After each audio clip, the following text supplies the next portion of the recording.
മഴതോരും മുമ്പേൽ അലീനയ്ക്ക് സ്വർണം സമ്മാനമായി നൽകി നമ്മുടെ ബാലചന്ദ്രൻ. അങ്ങനെ പ്രിയ പ്രേക്ഷകരെ, കൂട്ടുകാരെ, എപ്പിസോഡിൽ നമുക്ക് കാണാനായിട്ട് കഴിയുന്നത് നമ്മുടെ ബബിതയാണെങ്കിൽ ആരോട് വൈജയന്തിയോട് പൊട്ടിത്തെറിച്ചുകൊണ്ട് പറയുകയാണ്, ഏതു നേരവും അച്ഛനെയും അലീന ചേച്ചിയെയും കുറ്റം പറയാനല്ലാതെ അമ്മ ഒരിക്കലും ഞങ്ങളെ ആരെയും വിളിക്കാറില്ല എന്ന് പറഞ്ഞു വയ്ക്കുന്നു. കൂടാതെ തന്നെ ഇങ്ങനെയാണ് അമ്മ പോകുന്നതെങ്കിൽ ഈ വീട്ടിൽ വന്നാലും മുന്നോട്ട് പോകാൻ നല്ല ബുദ്ധിമുട്ടായിരിക്കുമെന്ന് പറയുന്നതും കാണാനായിട്ട് സാധിക്കുന്നു.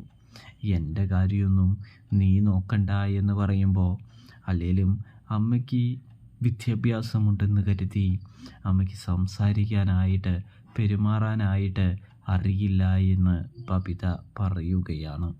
അതിനുശേഷം ഫോൺ കട്ട് ചെയ്യുകയാണ്. വൈജയന്തി പറഞ്ഞതെല്ലാം അലീനയെയും ബാലചന്ദ്രനെയും കുറിച്ചായതുകൊണ്ട് തന്നെ വളരെയധികം ബബിതയെ അത് സങ്കടപ്പെടുത്തുന്നുണ്ട് എന്ന് കാണാം. അങ്ങനെ ബബിതയെ ആശ്വസിപ്പിക്കുകയാണ് അലീന എന്നും കാണാം. ഇതിനിടയിലാണെങ്കിൽ നമ്മുടെ അലീനയെ ജോലി ചെയ്യാനൊന്നും അവരാരും സമ്മതിക്കുന്നില്ല. കാരണം അലീന പോകാറായിരിക്കുകയാണ് പ്രേക്ഷകരെ. അങ്ങനെ മുറിയിൽ ബാലചന്ദ്രൻ അലീനയ്ക്കായിട്ട് സ്വർണ്ണമാലകളും സ്വർണ്ണവളകളും സ്വർണ്ണത്തിളക്കമുള്ള സാരിയും കൊണ്ടുവച്ചിരിക്കുകയാണ് എന്ന് കാണാം.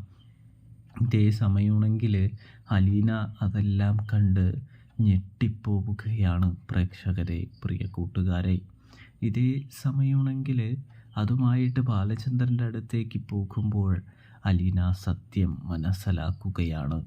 അപ്പോൾ സബ്സ്ക്രൈബ് ചെയ്യാൻ മറക്കല്ലേ പ്രേക്ഷകരെ, പ്രിയ കൂട്ടുകാർ.